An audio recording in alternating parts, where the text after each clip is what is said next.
Hello, नमस्ते, सलाम, सत श्री अकाल। और दोस्तों, कैसे हो आप सब? खैरियत से हो? तो फ्रेंड्स, जो मैं गार्डनिंग में काम करती हूँ, ज़्यादातर मेरा ऐसा होता है कि मैं ज़्यादातर मिक्स जो उपजाऊ मिट्टी बनाने में ज़्यादा ध्यान देती हूँ।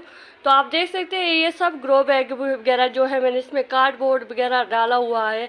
तो बहुत सारे थैले में मैंने कार्डबोर्ड वगैरह डाले होते हैं, जैसे मिठाई के डब्बे आगे, कोई किसी चीज़ या बच्चों के लिए कपड़े वगैरह, शूज़ वगैरह आते हैं, तो वो सब जो है जितने भी कार्डबोर्ड वगैरह होते हैं, मैं सब जो उनको इस तरह ग्रो बैग में भर के रख देती हूँ। आप देख सकते हैं यहाँ कुछ ऊपर भी दिख ही रहे हैं अभी भी, तो ये देख सकते हैं आप। तो मेरा ये एक स्पेस है यहाँ पर, क्योंकि मेरे पास स्पेस बतेरा है, पर मेरे पास पौधों की कमी रहती है। पौधों के तो कोई नहीं, पौधों तो मैं जब मर्जी लेकर आऊँ। सिर्फ ऐसा था कि चलो इस तरह का आप रेस्ट मूड में रख सकते हैं उपजाऊ मिट्टी। ऐसा नहीं है कि ऐसी रखती हूँ मैं, इसमें ऊपर से पालक वगैरह कुछ भी गे फेंक देती हूँ। तो उस तरह से ये एक एरिया ऐसा होता है कि यहाँ पर मैंने सारा जो है एक कंपोस्ट खाद एरिया होता है। तो बहुत सारी चीज़ें, ऐसा नहीं है कि मैं सिर्फ किचन वेस्ट से ही उपजाऊ मिट्टी बनाती हूँ। तो गोबर खाद भी देना ज़रूरी होता है, कंपलसरी है बिल्कुल भी। तो इसको देखो, कल मैंने बहुत सारा जो है गोबर खाद दिया, सभी पौधों को दिया है। किसी में मैंने लिक्विड फॉर्म में दिया है, तो किसी में सॉलिड फॉर्म में दिया है। तो इस तरह से मेरे पास बच जाता है। जब भी बच जाता है तो जिन जिन चीज़ों में मुझे देना होता है तो दे देती हूँ। तो इससे अच्छा बेस्ट है फ्रेंड्स की जैसे कि गोबर खाद, जैसे हम तो गांव में खेड़े में रहते तो हमें मिल जाता है गोबर खाद वगैरह, तो इसको फर्टिलाइज़र के तौर पे भी दे सकते हैं। जैसे किसी पौधे में जैसे गुड़ाई नहीं कर सकते तो उसमें आप लिक्विड फॉर्म में दे सकते हैं। जैसे इस तरह से पौधे, अब इसमें कौन सी गुड़ाई कर सकते हैं आप, तो इसमें आप लिक्विड फॉर्म में दे सकते हैं। तो कुछ इस तरह से जगह होती है जहाँ आप खुरपी वगैरह के साथ इनकी गुड़ाई कर सकते हैं, तो उसमें आप इस तरह से स्प्रिंकल भी कर सकते हैं। तो इस तरह से गोबर खाद अगर नहीं मिलती है आपको, गोबर खाद का भी एक फ्रेंड्स गॉसिप बताऊँ आपको। गोबर खाद क्या होते हैं, गाय को खिलाते हैं घास वगैरह, सरसों खली वगैरह खिलाते हैं। उसमें तूड़ी वगैरह भी होती है। तूड़ी मतलब भूसी, जो कणक वगैरह की तूड़, हमारे तो तूड़ी बोलते हैं उसको।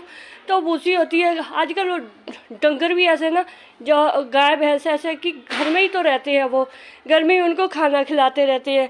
तो पहले तो ऐसा होता था कि बाहर खेतों में या जंगलों में गाय भैंस से जाते थे, बहुत सारी जड़ी बूटियाँ और भी बहुत सारे पौधे खाते थे। तो अब घर में होता है चरी बाजरा, कनक, जौ वगैरह, मक्की वगैरह, किसी भी चीज़ का जो होता है घास वगैरह होते हैं, गाय भैंस को खिलाते हैं।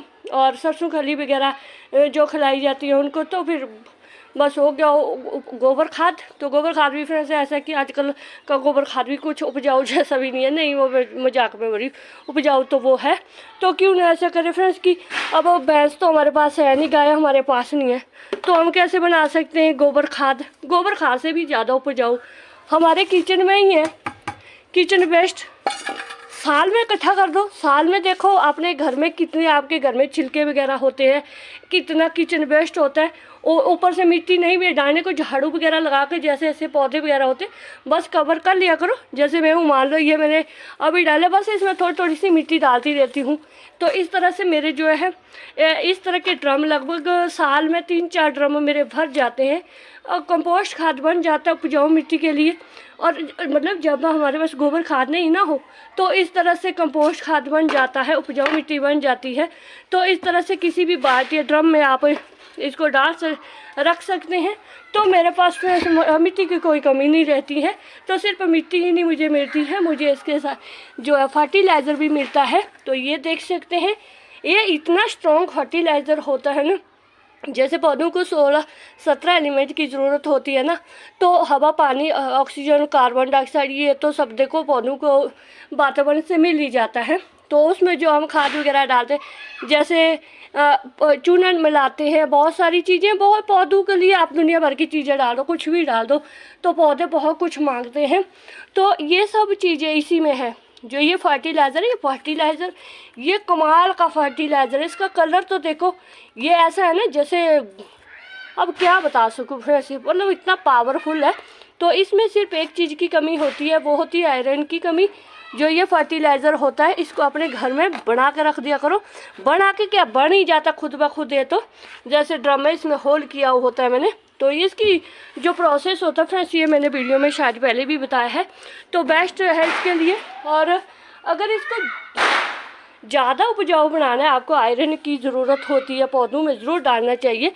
तो ये देखो, इस तरह के घर में कोई भी लोहे का सामान वगैरह होता है, छोटे छोटे से पुर्जे वगैरह, पेच वगैरह होते हैं, कई बार बच्चे भी, हमारे तो बच्चे भी सड़क में से उठा कर लाते हैं, कहीं मिल जाता है, तो इनको इस तरह मैं रख देती हूँ और इस तरह बाल्टी में डाल के रख देती हूँ। जब मुझे किसी पौधे में डालना होता है तो इसको मैं इस तरह से डाल देती हूँ और इसमें पानी भर के रख देती हूँ। मैं आपको पानी भर के भी रख के दिखा देती हूँ।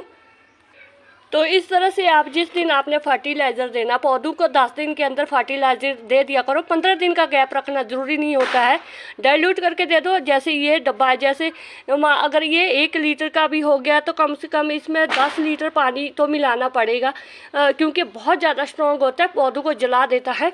तो इस फर्टिलाइज़र में जो किचन वेस्ट का फर्टिलाइज़र होता है सबसे बेस्ट होता है। मैं अपने टेरेस गार्डन पर कुछ भी नहीं देती हूँ, सिर्फ यही चीज़ है बहुत इंपॉर्टेंट मेरे लिए। मैं कुछ भी ऑनलाइन कोई फर्टिलाइज़र नहीं मंगाती हूँ। और जो सब्जियाँ वगैरह के भी हम अलग से छिलके वगैरह पानी में भिगो के रखते हैं, दूसरे दिन पानी दे, तो वो भी बेस्ट है, वो भी अति बेस्ट है। तो उसके बाद क्या, उसको जब जो होते हैं किचन वेस्ट के जो छिलके वगैरह होते हैं, फिर दोबारा उनको हमें ऐसे ड्रम वगैरह में डालना पड़ता है।